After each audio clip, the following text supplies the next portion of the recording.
नमस्कार, मैं उमेश व्योम टीवी के लाइव और नॉन लाइव सेगमेंट पेज से आप सभी का स्वागत करता हूं। बात करेंगे डीवीसी के चंद्रपुरा मेन गेट के सामने आप एक बोर्ड देख रहे होंगे 75 डीवीसी नीचे लिखा हुआ है।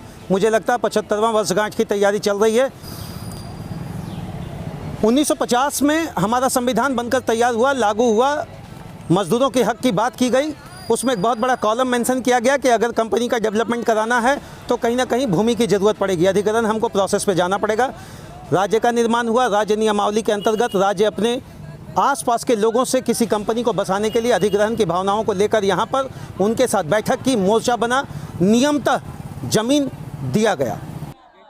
तो आदिवासियों का समाज, जिसे आप विस्थापित मोर्चा के नाम से लंबे समय से जान रहे, यह केवल एक जगह की बात नहीं है, केवल आज चंद्रपुरा की बात नहीं है। डीवीसी का यह जुड़ा हुआ जो काम है, अनेक कंपनी, चाहे वो कोल इंडिया का सेक्टर हो, चाहे रेल की बात करें, सेल की बात करें, डीवीसी की बात करें, कहीं ना कहीं विस्थापित मुद्दा हर जगह पर एक बहुत बड़ा दंश झेल रहा। विस्थापित मोर्चा के माध्यम से लगातार यहाँ के जो भी व्यक्ति हैं अपनी बात को उठाने की कोशिश करते हैं। आसपास जो भी जनप्रतिनिधि हो, तो चाहे वो छोटे स्तर पर हो या बड़े स्तर पर, या सांसद स्तर पर हो या विधायक स्तर पर हो, मुखिया स्तर पर हो, अपनी भूमिका निभाने में उन्होंने भी कभी काल राजनीतिक स्तर पर कोशिश की। हाँ, खुले मंच में बात कर रहे हैं, जिन लोगों ने भी इस बात को उठाया उसके पीछे एक ही मुद्दा था, राजनीति। अगर विस्थापित का दर्द समझा जाता तो इनके घर में एक बार जाया जाता और देखा जाता कि इनकी वास्तविक स्थिति क्या है। अगर विस्थापित का दर्द देखा जाता तो इनके घर में बाल बच्चों से पूछा जाता है कि जहां आपके बच्चे करोड़ों रुपया एडमिशन देकर बड़ी बड़ी संस्थाओं में पढ़ रहे हैं, इनके बच्चे पढ़ भी रहे हैं या नहीं पढ़। बहरहाल इतनी बहुत सारी समस्याओं के बीच में आज हम लोग बात करेंगे इसी गेट के सामने से धरना पर बैठे हुए लोग। ना तो जिला प्रशासन आगे बढ़ा, ना तो इनके दुख में लोकल जनप्रतिनिधि आगे बढ़े। हाँ, एक दो इक्का दुक्का आगे बढ़े, और इक्का दुक्का जो बढ़े खुले मंच पर, यहाँ डंके की चोट पर हम ये बात को कह रहे हैं, इनके दंश को देखने के लिए नहीं, इनकी समस्याओं को देखने के लिए नहीं, बल्कि राजनीति करने के लिए। पूरी वाकया, पूरा स्टेटमेंट, पूरा क्या मामला है, क्या घटित इनके साथ हुआ। लंबे समय तक इनकी ज़मीनें गई, बड़ी बड़ी फैक्ट्रियाँ बनी पूरे झारखंड में, लेकिन आज भी इनका परिवार जहां 200 वर्ष पहले था वहीं आज भी है। चलिए जानते हैं बहरहाल डीवीसी के साथ इनका क्या चक्कर है।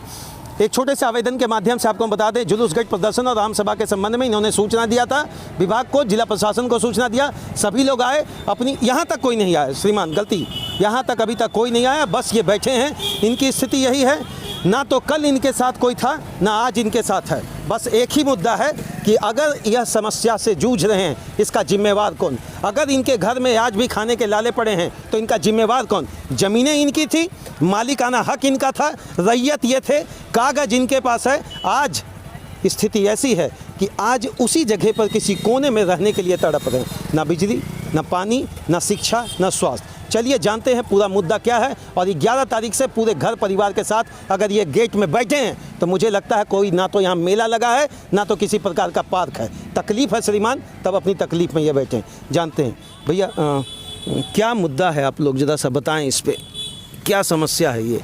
सबसे पहले तो आप लोगों का यहाँ चंद्रपुरा CTPS के पावन धरती पे बहुत बहुत स्वागत है, और आप लोग को यहाँ तक आने के लिए बहुत बहुत धन्यवाद। हम लोग यहाँ के डीवीसी CTPS चंद्रपुरा के विस्थापित हैं और आदिवासी भी हैं, और आपको मैं कहना चाहूँगा कि डीवीसी CTPS में सबसे ज़्यादा अगर किसी का ज़मीन गया है तो आदिवासी परिवार से गया है। उसके बाद भी तकलीफ़ यही है। तकलीफ़ यही है आदिवासी तो बहुत लंबे समय की बात हो गई ना। इस चीज़ को हम भी मानते हैं कि कहीं कि हमारे समाज में जैसे हमारे समाज में भी बड़े बड़े नेता होते हैं, हर समाज के नेता होते हैं, उन लोग कहीं कहीं ये समस्या को दबा के सिर्फ यही कहते ये अच्छा आदमी है, ये हमारे कार्य को करेंगे आगे चल के, लेकिन उन लोग भी अभी दलाल बन के रह गए। अच्छा, अभी क्या समस्या है? जैसे सबसे बड़ा मुद्दा तो रोज़गार है।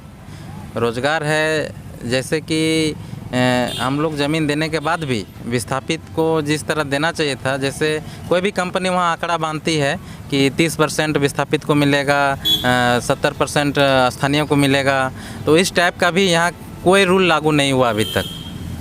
हम लोग विस्थापित शुरू से यहाँ वंचित हैं, जबकि यहाँ 600-700 आदमी, जब ये नया प्लांट तैयार हुआ, गैर विस्थापित को गेट पास बनवा कर दिया गया।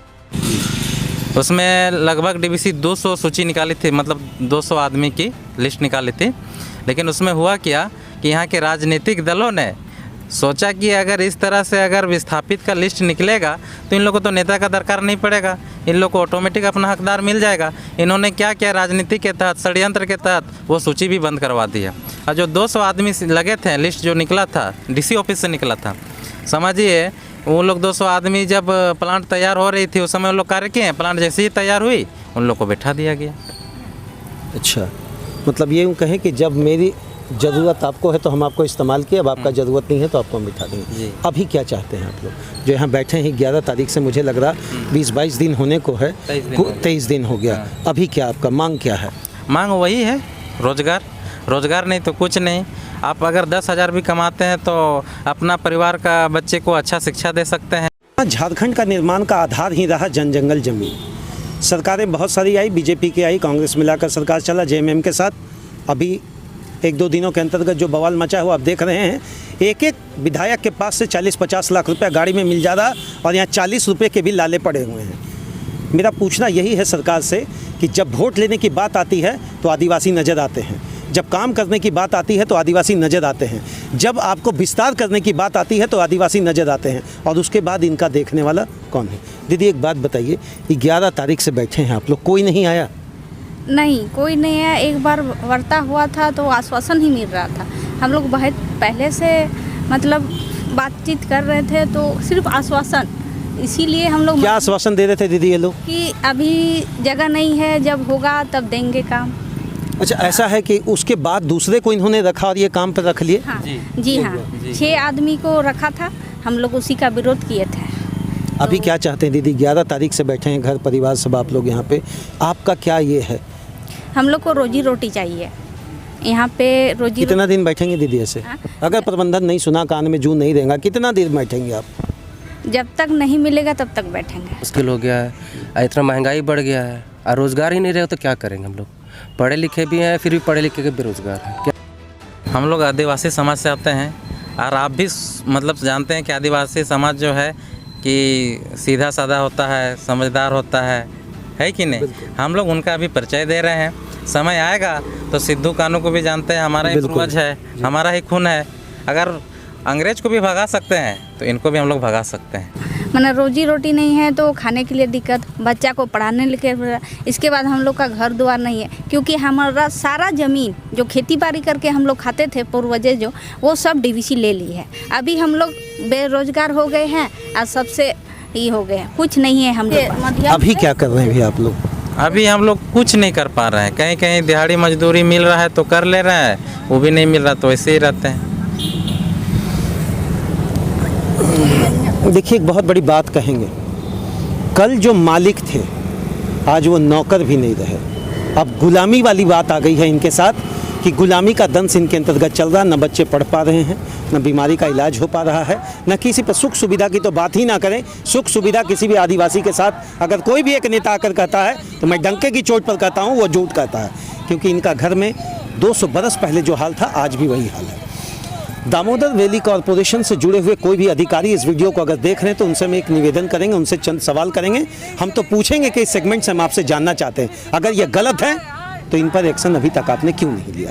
अगर ये गलत है तो पुलिस प्रशासन को आप भेज कर इनको यहाँ से उठाया आपने क्यों नहीं? अगर ये गलत है तो आपके पास हजारों हथकंडे थे यहाँ से इनको उठाने का। इससे यह साबित होता है कि आपने इनके साथ धोखा किया। इससे यह साबित होता है कि आपने जो भी किया है इनके विरुद्ध किया है, इनके एगेंस्ट किया है, और आपके पास केवल एक ही चीज़ जवाब है। कानूनी प्रक्रिया के अंतर्गत पचड़ों में इसे फंसा कर आप रखे हुए हैं कि आज मजदूरी कम होगा, कल आपको देंगे, परसों देंगे, तरसों देंगे। ऐसे नहीं चलता श्रीमान। इस डीवीसी के दरवाजे पर खड़े होकर अगर ये 11 तारीख से यहाँ बैठे हुए हैं, अपनी बात को रखने की कोशिश कर रहे हैं, और कोई भी प्रशासन अगर आगे नहीं आता है तो इसे हम अनदेखी कहेंगे, इसके सिवा कुछ नहीं। जय हिंद श्रीमान, मैंने अपनी बात कर दिया है। अब देखना यही है कि कौन सा जनप्रतिनिधि इनके तकलीफ में आकर इनका हाथ बटाता है, कौन सा जनप्रतिनिधि यहाँ आकर इनकी बात को सुनता है और विस्थापन के मोर्चे में राज्य सरकार और केंद्र सरकार के साथ बैठकर इनके साथ एक सामंजस्य स्थापित करेगा। जय हिंद श्रीमान।